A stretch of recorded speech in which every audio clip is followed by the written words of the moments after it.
geothermal network company. I'm sorry, I have drafting, like it's just like I wonder if that phrase or thermal energy networks should go after. Public. Because they're not selling the thermal energy network. It just makes sense to me to have or thermal energy networks directly to the public. Really? No, but that makes sense to you? I'm gonna back up, I just wanted What line you in? Sorry. You're trying to get as a public utility. Page 3, line 2. Just the new language, or thermal energy networks. Gives manufacture, transmission, distribution, storage, or sale of gas, electricity, or thermal energy networks. So it seems like we're selling the thermal energy network.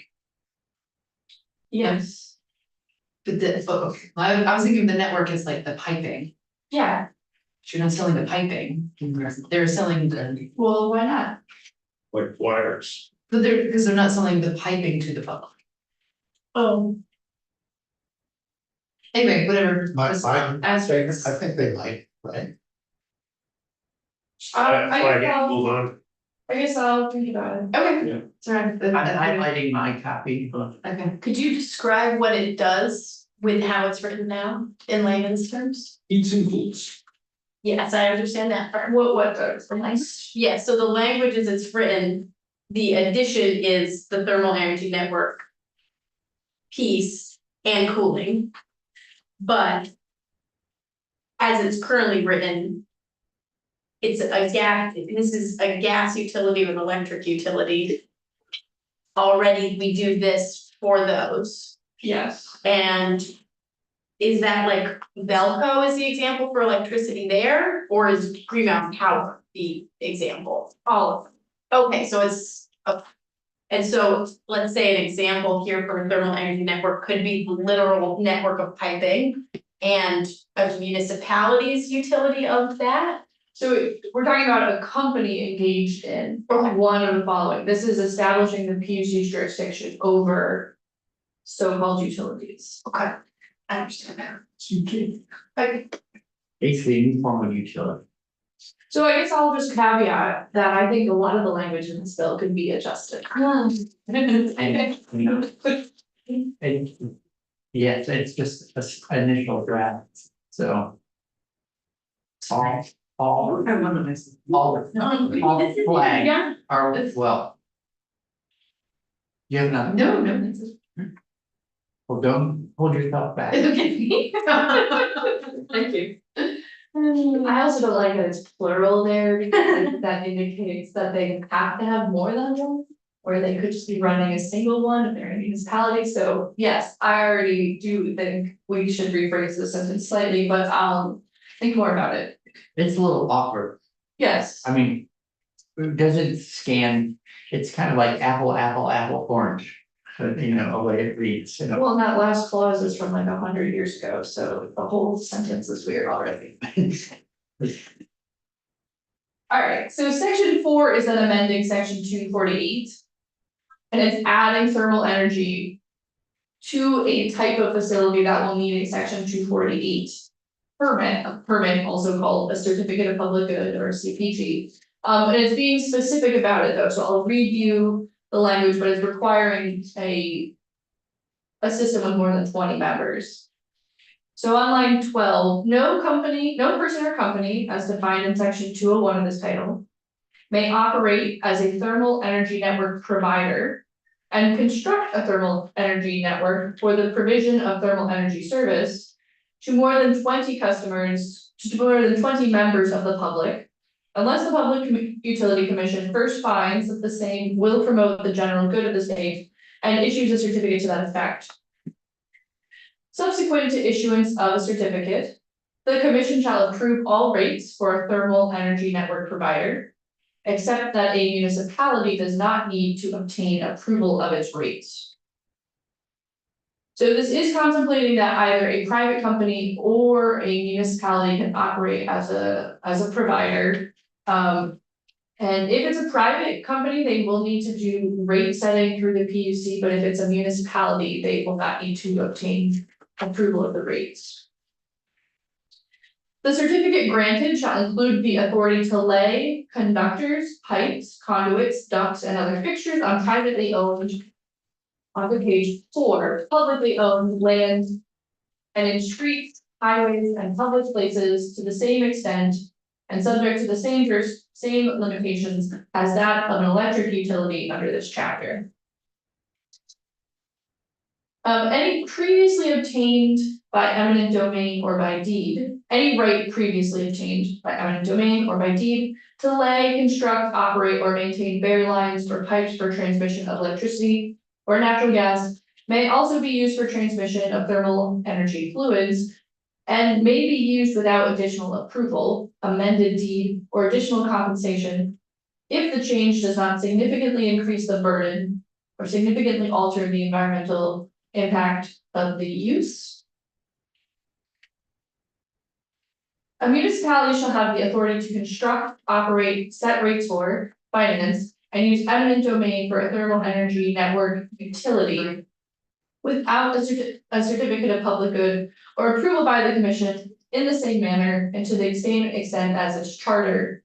Or the supply, water, or sewer service laws authorize the municipality to construct, operate, set rates for, finance, and use eminent domain. So I actually think D needs to be, D is a little awkward and clunky, and I don't actually know what those supply, water, or service, sewer service laws are that are being referenced here. So, and also we don't usually directly reference the charter. There's already lots of it, language authorizing. If a town has a charter authority, like, so anyways, I think I know what is trying to be said here, but it's a little clunky. A little clunky. So on the, for a town to operate a water system or a sewer system. Is that specified in their charter or is it just a right that any municipality has? That's not a question for me, I do not know. That's a tougher question.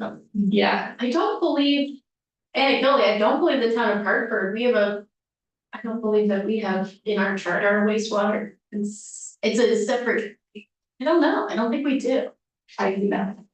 I'm just, asking, so, put it down as a question, I don't necessarily think you need to reference it, if there's existing eminent domain authorities with someone, you don't need to like say, they have existing eminent domain authority, that's redundant. but isn't this saying that in the case of this new sort of entity that the same privilege applied or same authority applies? Yeah, we could also just say as establishing other sections of law. Okay, well, happy to get the job done in whatever way makes sense. Because since we're dealing with law state, I just want to make sure that we're not leaving someone disempowered out there, like, oh, we'd like to do this, now we have to go through a charter Yeah. change, which is time consuming. You want to, like a year on the clock to think it all the way. Yeah. So, like, Thank you, Mr. Chair. So I apologize, I had not fully understood this section and now I'm. Maybe we will be looking at it again, but I had originally thought that this was referring to. The situation where a wastewater treatment facility, for example, it is what is the heat source. So one of the conversations we're having in Hartford is that a wastewater treatment facility could be turned into a way that we use that heating, that excess energy, that excess heat that it produces. Don't want to get too deep into that conversation, but to use that as a form of district heating. So does this bill at all, that's not what this section is doing. It's not looking at those two things together. Could you have your wastewater treatment plant and the ratepayers and the utility of that be combined in some way with a thermal network as? I don't think so. Yeah. Because the caveat that it is fluid that has been heated or cooled geothermally. Okay. Okay, so this bill does not necessarily give an allowance for that setup, then it's only geothermal, it's not like a thermal network or district heating system that is not geothermal. Yeah. Okay. And that's, because, that, yeah, so of course, look at any other, anyway. With clean energy, Yes. system, seems like a good idea, it was just that the. Sort of. The opportunity that was described to me was around a geothermal source in energy, but. Why not use waste heat off of maybe wastewater treatment facility? Would you be open to including that kind of language in this style in this bill? And if so, could I, Sure, I mean, yeah, would it need to be a separate endeavor? So I guess the question there is if you want them to be regulated in the same way that this structure is being set up. I'll have to ask my people some questions. Because so currently under the law, geothermal isn't specifically regulated. It's not specifically regulated by the PUC. I don't know if ANR has any jurisdiction that would, because they'll be doing digging, but there isn't currently any regulation of over these geothermal systems. With district heat, the PUC may already have authority to do that, but this is setting up that you need a CPG if you're going to have more than 20 customers. Okay, but it's members. Or no, it was you, it's not 20 customers, it's 20 members. Oh, members of the public. So, I mean, you need to think through that too, but it probably should be. And members of the public, could it be a business? Or is that like there's 6 employees, so that's, I would probably prefer to change that to persons, okay. but it could be customers, so. and you know, part of it is the whole idea of being able to. Use the same authorities that let someone create a public water supply or sewer system, so with right of ways and use of eminent domain if necessary, you know, it's all up. Facilitating the infrastructure underneath and then giving municipalities the new authority to create such things, or a private company if they go. And get a CPG. I was wondering if that is basically already covered because it is, I think it would qualify as a non-combustible. Heat produced from a non-combustion source, piped into or out of buildings. And like, So what is already regulated by the PUC? no, I'm just saying that like for excess heat that comes from a wastewater treatment plant. I'm not a lawyer, so I don't know, I it just seems thought- like it would It be, seems like the last phrase of that sentence is what excludes it. oh, for the purpose of. Or whatever, Heat, cooler, heated geothermally. oh, where did, The very last line, oh, they're geothermally, oh, I see, I see. I'll need to digest any more, I will need to think more about this. Because the language in this is a little finicky, it's a little, you know, different. Okay. well, so the language, you know, was offered up by a member of the public.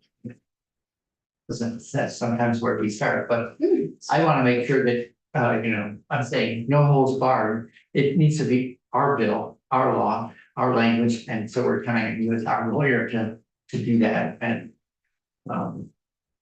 So, Yeah, there's a bill in the House that is similar, but not the same language.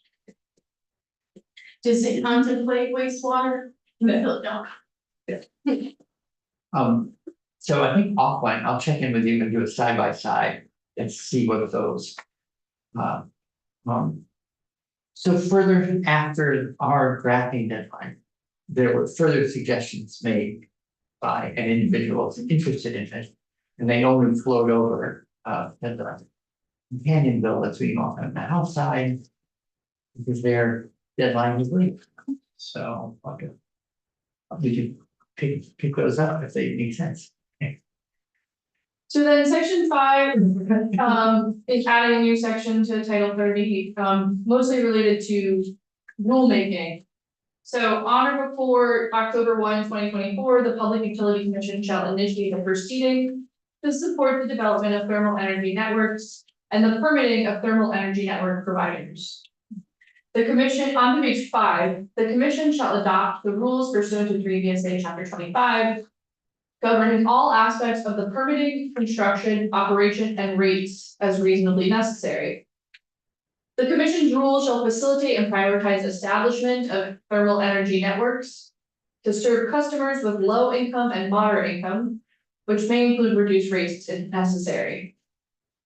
The rules shall ensure that permitting is simple, economic, and expeditious. Permitting, construction, and operation are not limited legally or by regulatory burden to existing utilities. And facts and data submitted to the commission by permit applicants and permittees are available to the public and to other utilities and potential utilities unless a compelling need for confidentiality is demonstrated. The commission shall issue an order for an interim process, which may include authorizing pilot projects, and then shall adopt final rules not later than July 1, 2025.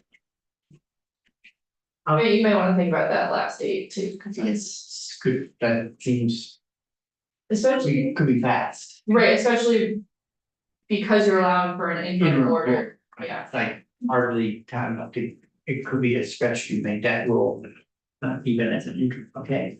In this last three, so lines 10 through 12.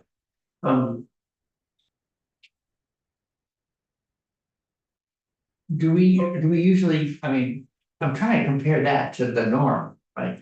Do we need to say that explicitly? I'm not just trying to figure out, like, if we don't say that, if it, we might well see a lack of transparency in the rule and yeah, I'm agreeing that the notion of transparency is a good idea. I'm just not sure if we need to say that out loud or not. I will need to go back and double check honestly, but I think it probably is covered already. The PUC's other permitting processes has all of the application materials usually uploaded to the EPUC. I'm not sure. I mean, I think then people can make a request for proprietary information being withheld or something like that. Okay, well, I just don't know the privacy rules. That information. So any other questions for council? So I want to catch up with you offline and look at what further suggested changes came in. And then I'm, happy with the committee to go through and make sense of all these provisions and tune it. So if there's as many things which we would like to have it be able to do. My original attraction to the whole thing is less as creating a new private company doing it and more in empowering a municipality to do it. Like I said, so if a private company want to make the pitch, well, why not let them do that as well. Okay, anything else on this one? All right, I can see the suspense mounting, you want to know what's next. And what's next is S253, naturally rated building energy codes. Whoa.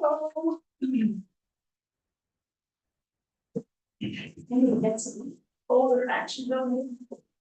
And in this one, before we do the walkthrough, I will say a little more about the rationale. So there is a report, the Act 47, that was Homes Act last year. Act 47 Building Energy Code Study Committee report to the legislature.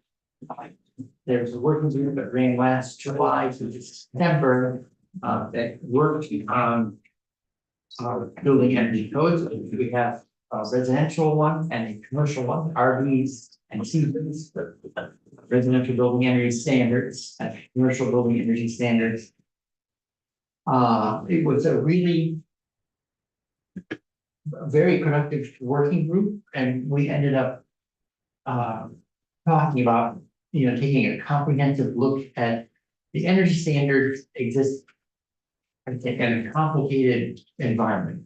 Namely, there are there's standards to be developed and promulgated and published. Then you have community builders that need to know what they are, probably get training to help them know how to implement things successfully. When you build code, there's an interest in having that that the fact that you have built code certified in some way, so that people. It becomes part of the record, so someone knows that the house you're contemplating buying actually does meet the code. There's a consumer protection side of things, you know.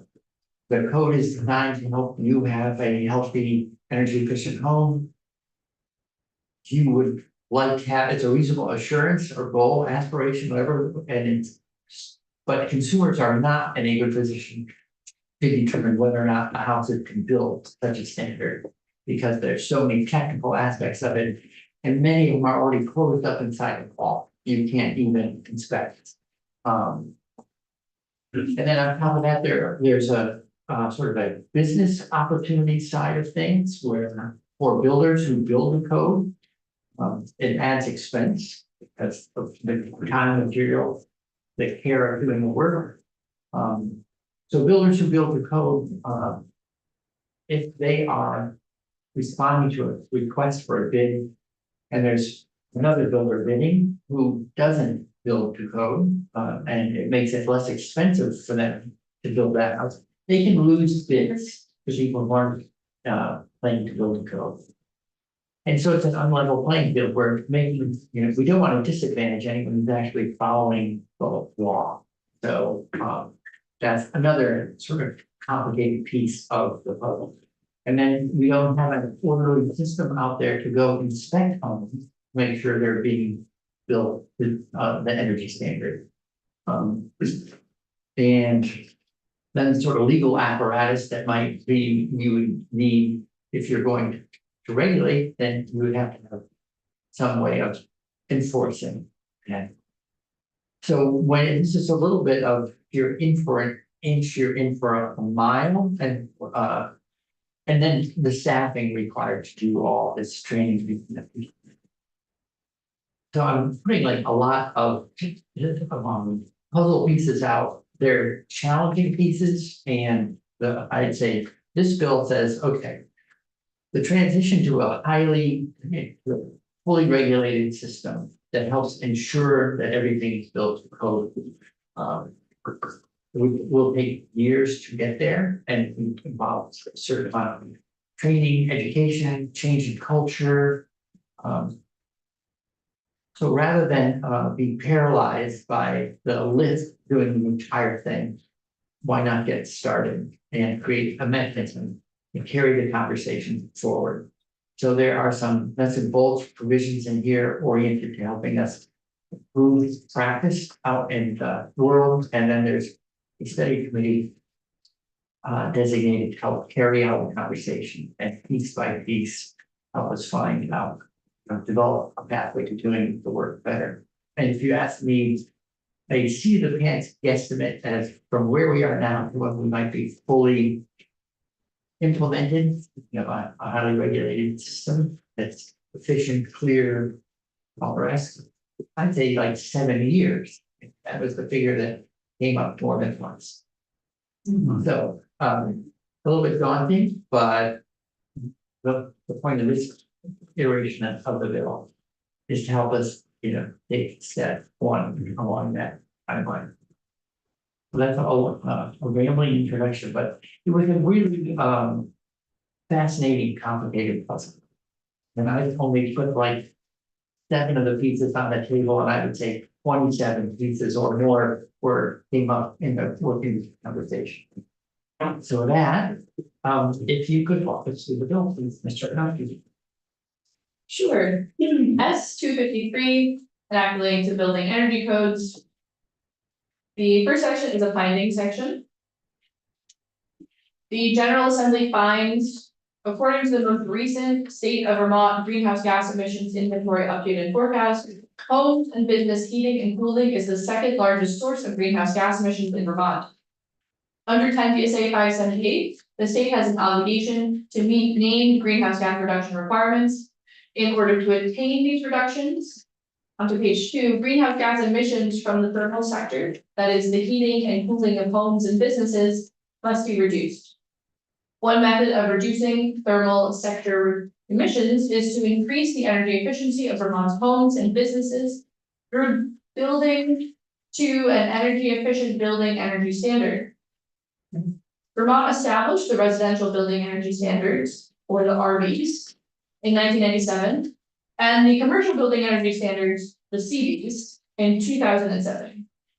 The Department of Public Service is responsible for adopting and updating these codes regularly, but does not have the capacity to administer or enforce them. The RBs and CBs are mandatory, but while municipalities with building departments handle some aspects of review and inspection, there is no state agency or office designated to interpret, administer, and enforce them. The Division of Fire Safety in the Department of Public Safety is responsible for development, administration, and enforcement of building codes, but does not currently have expertise or capacity to add administration or enforcement of energy codes in buildings. Studies in recent years show compliance with the RBs at about 54% and the CBs at about 87%, with both rates declining. Both codes are scheduled to become more stringent with the goal of net zero ready by 2030. On to page 3. Section 2 establishes an energy code compliance working group. The language of this working group is very similar to the one that was passed last year in Act 47. There is created the Building Energy Code Working Group to recommend strategies for increasing compliance with the RBs and the CBs. Membership, the working group shall have 13 members with applicable expertise to include program design and implementation, building code administration and enforcement, and Vermont's construction industry. The committee on committee shall appoint 1 senator, the Speaker of the House shall appoint 1 member of the House. The remaining members shall be the following: the Commissioner of Public Service or designee, the Director of Fire Safety or designee, a representative of Efficiency Vermont, a representative of American Institute of Architects Vermont, a representative of the Buildings and Remodelers Association, a representative of Berlin Electric Department, a representative of Vermont Gas Systems, a representative of the Association of General Contractors of Vermont. On to page 4, a representative of the Vermont League of Cities and Towns, a representative from a regional planning commission, and a representative from the Vermont Housing and Conservation Board. Powers and duties. The working group shall consider and recommend strategies to increase awareness of and compliance with the RBs and CBs, including the designation of a statewide authority having jurisdiction for administration, interpretation, and enforcement. Assess how the building energy codes interact with fire and building safety codes. And assess and make recommendations on any other topic related to the creation and operation of an integrated, comprehensive program of commercial and residential construction according to the principles of building science, designed to optimize their energy efficiency and make them conducive to the health and well-being of their occupants. Sarah? Thank you, Mr. Chair. I'm wondering just to go up to the representatives from the different organizations, did you consider the Vermont, like the town clerks, from my understanding, are a group that currently has some authority when it comes to the RVs? Is it a town clerk that actually is the? Well, so we have someone from the LTTs, would be on the tech group. Yes, and I guess my only thought is, I think town clerks have a specific requirement currently, and they also have an association. But I don't know if that would be designated by the league. Well, I think in terms of like what municipal practices, we were generally counting on the LTT to bring those forward, so that's why they got named. And the recording of a certification of building to code is inconsistently practiced around the state. Yeah. And so that was, I mean, I think if there was maybe a word that I would apply to what we learned about, is that there's a great deal of inconsistency out there. And what we're trying to do is move in the direction of being more consistent for all the reasons I was saying at the beginning. It's just, it's to no one's advantage to have things vague. Oh, I agree. The challenge is having, as I said, it's a culture shift in part. Have, people, and then in a forceful way, building the code, especially at the residential level, so commercial, we already have. Just for information, it's not that there's no inspections going on, but the Division of Fire Safety is doing things like is plumbing done to code, is electricity done to code, are elevators done to code? Are you building to fire codes, to egress and all the rest? So that, we have a solid program there, but they have no capacity, expressed that they have no capacity to add on, the energy codes. I'd say if you're thinking systematically about things, you might well imagine that one shop would have an overview of all provisions related to codes and construction. But that was, it's such a large change in terms of how things are administered currently in the state of Vermont that the working group couldn't come to a consensus necessarily on that. It was discussed in great detail. And so rather than sort of run around on that issue, this bill says, let's make some progress and keep that conversation going. Oh, yeah, no, I, as a fellow co-sponsor, love the intent of this bill. I guess my only point I wanted to flag was I'd like to understand as we continue this conversation, if town clerk specifically should also be a stakeholder. Because I know that I've heard opposition from town clerks on this topic because they seem to be the ones doing some of the administrative work. But I might be incorrect if it might just be in my area. Sure, so we make a note, we should make a note to hear from town clerks. Sure. Then they may, And maybe not a stakeholder group, or maybe that's what the league would be suggesting, but I could also see them going with a fire chief. Or so, there's so many ways that the municipalities Right. integrate with this. There might be a few different So let's check in and see. players to. The other thing is that, so this group that working with the summer 20, I think we heard from many other, lots of folks who weren't on the committee itself. And it might be town clerks would rather provide testimony than be an age party, but we'll find that out. Yeah, I'm always just trying to keep them happy. Good stuff. Wisdom in keeping the clerks happy. Okay. Thank you. All right, so down at the bottom of page 4, assistance. The working group shall have the administrative and legal assistance of the Office of Legislative Counsel, the Office of Legislative Operations, and the Joint Fiscal Office. The Department of Public Service shall provide technical assistance to the working group. And the working group may hire a third-party consultant to assist and staff the working group, which may be funded by monies appropriated by the General Assembly or any grant funding received. So that's on to page 5. I did just want to flag that the prior report was produced by the consultant that was hired by the Department of Public Service, Energy Futures Group, and it is a wonderful report, really great, really thorough, probably better than I could write. And so you should give consideration to whether or not you'd like the legal assistance of the department as opposed to me. Okay, well, so noted. And you have on your disappointment, well. I'm still looking forward. I mean, it just seems like, I might be already this summer with other reports. Well, it might also be that we could hire a consultant. And when there's only 2 legislators in a group of 15, it doesn't make it, or 13 makes it a little bit awkward for me, as I do not have a confidential relationship with any of those other members. Yeah, and the reason I'd do it this way was just because having been committee run by sort of outside the legislature versus inside. Maybe it's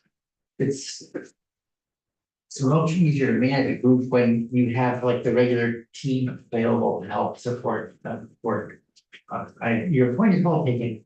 The authors of this report, we'll hear from them, but they took a tremendously, I would say, sort of messy conversation and kept distilling out of it information at points of agreement or clarifying places where there wasn't agreement.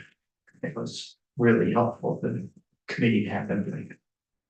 I wouldn't expect a member of legislative council to replicate what they did because it was profound level work and the right to report. So on page 5, report. And I do have a question here. So on and before January 15th, 2025, and annually thereafter.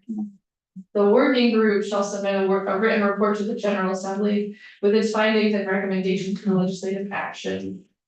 So, and I will finish reading momentarily, but there doesn't seem to be I think, will you remind me, there's no statement in here about when the working group finishes. So are you intending it to be a multi-year working group? Yes, Okay.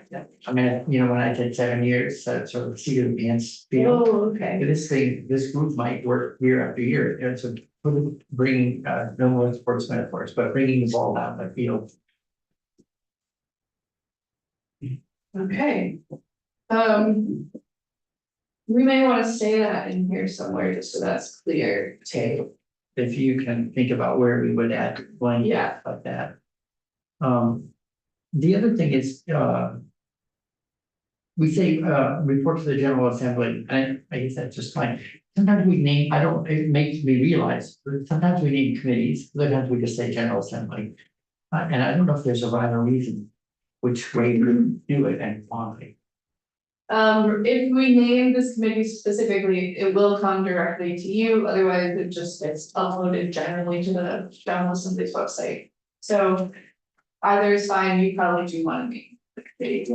I would think that's, part of this whole effort is to keep our eye on the ball year after year. Thank you. So on page 5, meetings. The Office of Legislative Counsel shall call the first meeting of the working group to occur on or before July 15th, 2024. The working group shall elect a chair from among its members of the first meeting. A majority of the members shall constitute a quorum, so that would be 7. And then compensation reimbursement, there is per diem for the legislative members and per diem for the other members who are not otherwise compensated by their employer. And then at the time, Yeah, you say 7 or 4. yeah, because it's a 13-member group. Yes, you have a 13-member group. I think it was 15. No, last year's group was officially 15. You had requested that we drop that amount. Yeah, okay, thank you.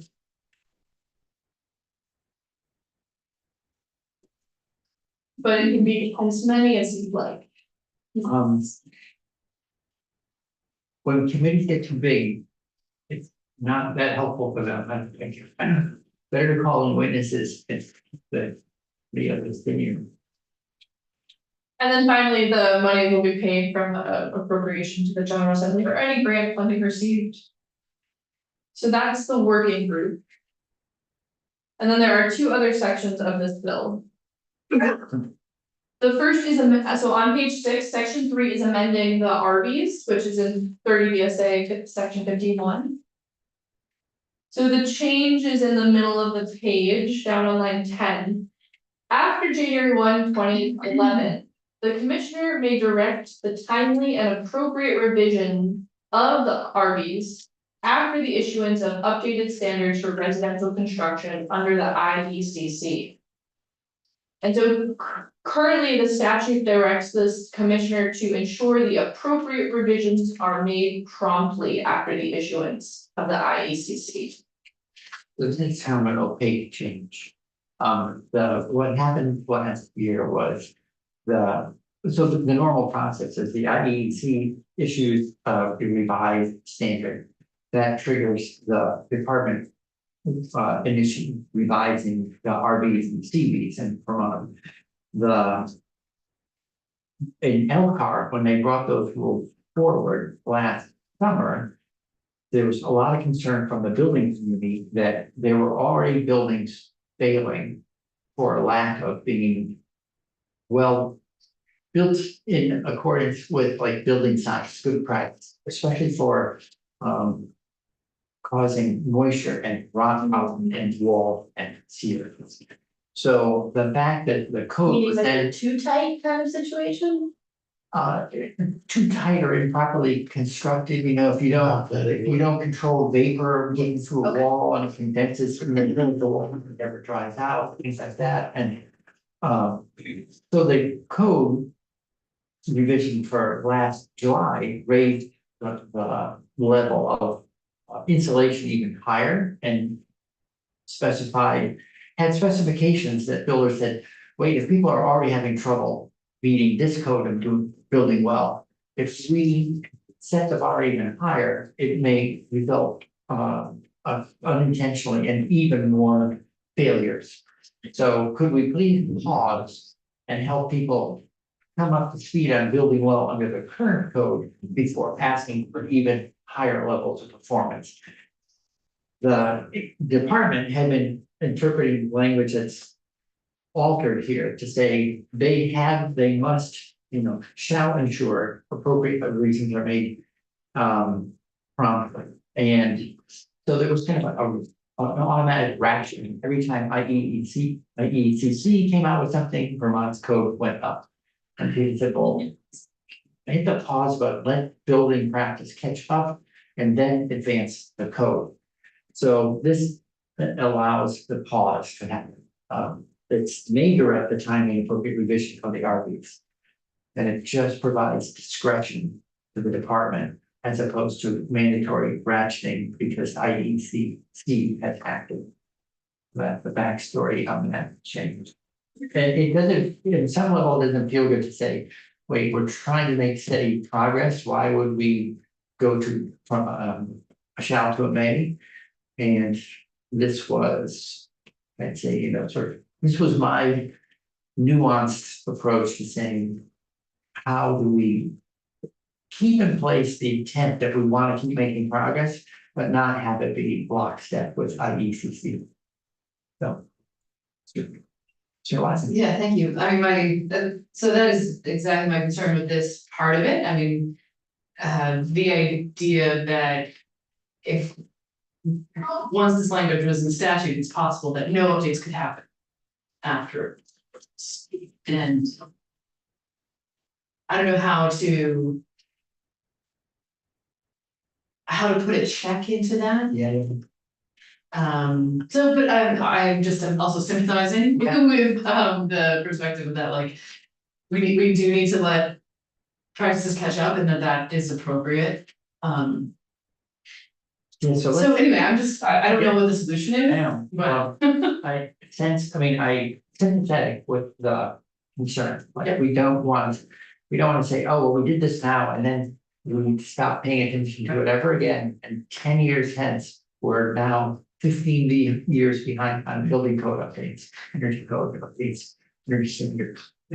So you could use a sunset or a check-in or a report back or something that helps us keep our eye on. Or, in consultation with the climate office or with, there could be other people that in making decisions not move forward that year. I'm just thinking aloud here, but Yeah. So I'm gonna open to suggestions. yes, put it note, others involved in decision.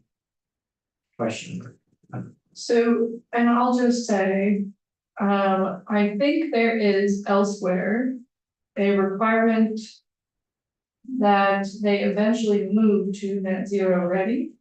Okay, Yes. okay. But I'm having a hard time finding that, and so I can look into that for you if it's in, whether or not it's in statute, or I think it actually might be in the comprehensive energy plan, but it might actually not be in here. Yeah, so I can look. Yeah, that'd be great. That's in finding 7, which appears on the bottom of page 2.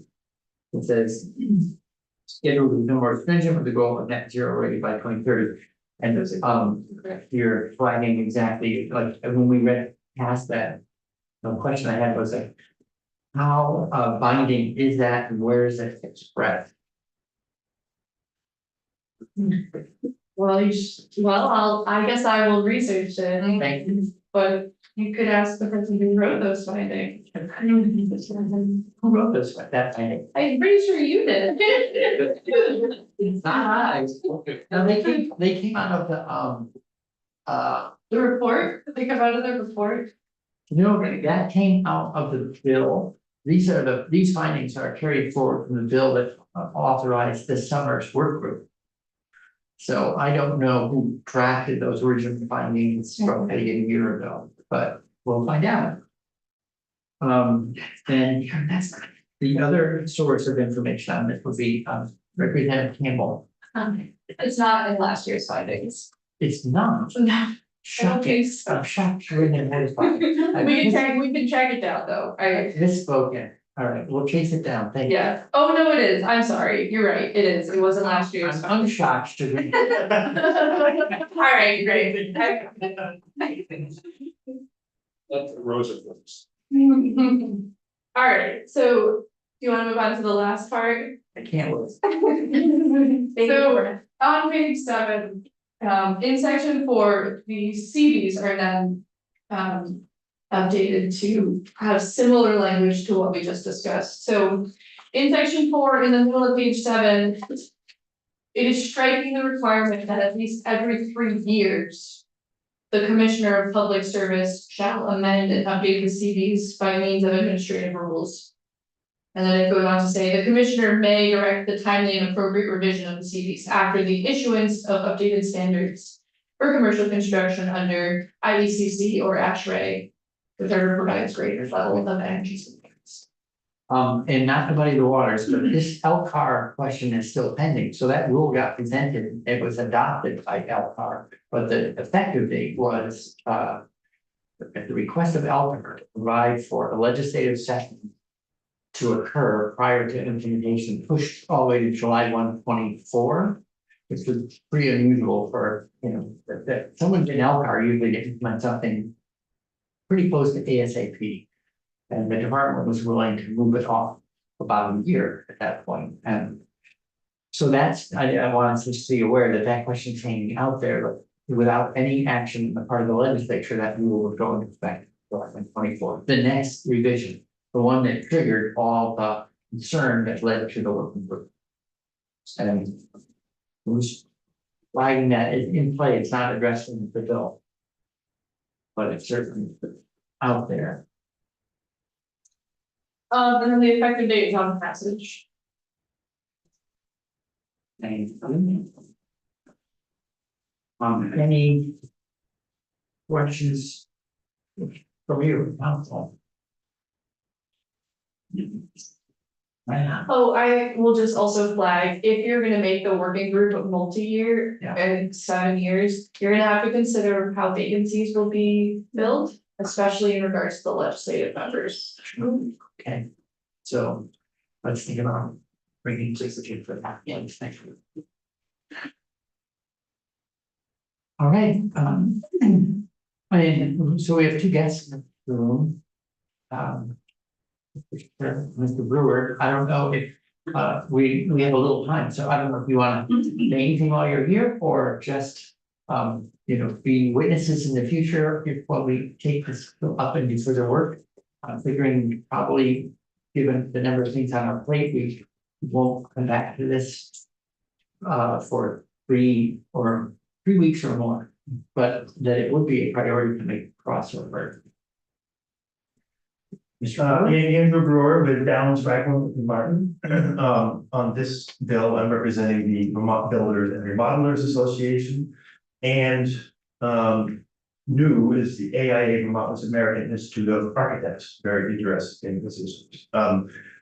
Senator Bray has characterized this bill several times as a skinny bill that he can build onto, so I think we'll have things to recommend and change, but so far largely follows you'll hear some very specific recommendations that came out of the Senate committee that completely will be very engaged. Okay, and if you want to write to the committee to start to lay that out, help start thinking before we actually dive in, that would be great. You bet. Mr. Brewer was an active participant in that working group. So And there was a lot to participate in. I wanna, if I can reinforce one thing that, you know, when you think about building a home, there are lots of parts of your house where there are people involved who are licensed and credentialed, your plumber, the electrician, if you, the architect, if you have a home inspection done, it requires that person is licensed and credentialed and has to, the person who builds your home except for these RVs kind of out here. Which, and as the senator pointed out, building a wall is no longer how my grandfather taught me how to build a wall. They have become very complex and complicated. And if done improperly, and that's the real issue here is training, you can make a mess out of your home real quick. Yes, that's what we're saying. Yeah. Or as Senator White, you were talking about, is it just about building tighter? The problem is, you know, we end up building tighter without adequate ventilation, Well, that's, yeah. and we have excess moisture. Well, thank you, Chair Bright. That is one piece that has come up consistently. I think we've even seen it with kind of the overlap between some of the manufactured is not the right word for the Vermonts, I don't believe, but it's like that you make them all in one location. And it's not a stick-built home necessarily, but they had issues where they made them so tight, so well done, that unfortunately they had to invest in more air exchanges than like a traditionally built Yeah. home, which just kind of naturally ventilates itself. So I learned a lot about that because Vermont is located in our district and in my hometown, so they were able to resolve those issues, but I think it shows that there are times that you can, with the best intentions, build a tight home, but end up causing alternative problems. In terms of mold, Yeah. the best homes in the state are the 150-year-old farmhouses. Because they're drafty and the heat that you're pumping out pushes through the walls and keeps them nice and dry. Cost a tremendous amount of energy to make that happen. So finding this balance is essential. I grew up in a house that when we had hard snow coming from the north, when you would open the drapes in the morning, there'd be a little snow drift on the inside windowsill. And that house had plenty of fresh air. Yeah, exactly. Same with this building. Mr. Tucker, anything you'd like to? Peter Tucker with the Vermont Association of Realtors. Senator Bray was good enough to have us in, not as a part of the work group, but you know, to participate, and we did provide comment at that point in time. You know, I've looked at Representative Campbell's bill in the House. This is a much abridged version, which is appreciated. We're doing a lot of reading this section. Yeah. And I guess, you know, we work a lot with fire safety in terms of building inspections, especially condominiums and things of that nature. And just, you know, watching this working group, you know, driving, you know, more and more work to fire safety is a little bit of a concern because they just don't have resources to accomplish it. I think your timetable may stretch that out a little bit to, you know, to allow, you know, updating of the building codes. And, you know, it's interesting. I mean, we don't have enforceable building codes in Vermont, really. And, you know, isn't that maybe a better overall objective is to, you know, to go down that path? And, you know, some of the study group, that was really what they were, you know, charged with, was to look at the FPCC codes as well.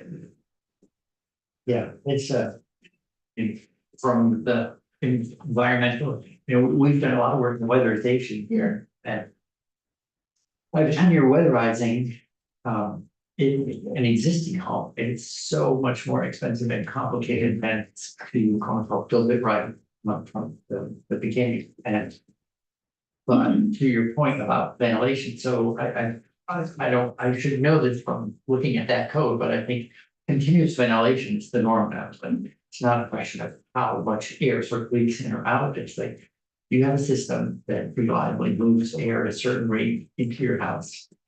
And you can do it in sort of a counter current system so that you're not just blowing heat out all the time. You try to recapture the heat as you exhaust the heat. Well, Mr. Chair, I would say I was shocked by the relationship to indoor air quality and long-term lung health.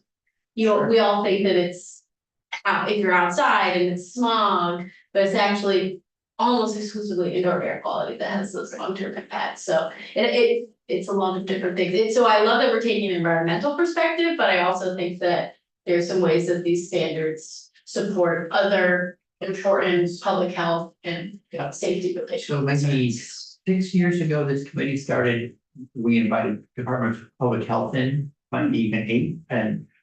At first they said, well, why are you having it in? It was because we had weatherization programs, we wanted to know about the full impacts of the low income weatherization program. And in short, I think they documented over a 5-year period, the savings in energy were equal to the savings related to like health and. Yeah, emergency room visits. So indoor air quality was a really big piece of it, and so they produced a report. You know, it helps make the case for people who are not as interested in energy efficiency when they also say, oh, well, we're supporting public health by improving. Well, thank you for spending time on this one. Yeah, it's I'm delighted that we're gonna make, I really would love to see us continue to make progress. It's been, because there's so many pieces to sort out, it's just kind of run into a wall over and over and over again, so rather than try to. Do it all in one go. My thought was that we. Put ourselves on a trajectory to get as far as we need to ultimately, but. Try to do it in stepwise. So if you really want to see the soup to nuts version. Check Representative Campbell's bill. Because you might see something there and say, well, should we do a little more than just what's here? When he presented, I don't know if it's the same bill, I think he did present a bill on this topic, oddly enough, I think he came to this committee. Yeah, I said, would you like to come Yes. in and Yeah, take which your was- bill in here? And then when we did the homes bill, Yeah. we folded it into the, S-100. So this is not a new bill that he's introduced. No, this is he the did. same. Oh, it is a new bill. Because he was also on that Oh. working group. Okay, I apologize, I thought we were referring to the previous bill, I have not caught up with this new one. No. What number is it? Page 792 is his big bill. Okay. I think 793 is his, he has one that is a study committee also, and then 792 is a big bill, it's got. It moves RVs and CVs to the Department of Fire, Division of Fire Safety. What was the study one? I think 793. That's right. Perhaps we could do another one of those. You might want to, well, I would read that one. My battle worry strategies stay narrow and make some progress as opposed to hit the wall. You can't, Yeah, and this study committee has a different focus, it's looking at adopting a residential building code. And that was like the bigger context, surprised that there's not a people building. Code period. I forget, there's some great charts in there, but we might be the only state without a building code. That required a chart on its own. Yeah. Yeah, so anyway, here's the report, it's on our website, and we'll dig in and get some things going, but my hope is that we can take it up and pretty quickly move it forward up and out. As we do have a lot of things on our plate, and I think at least what we have here is narrow. Should it be wider? Totally open to that.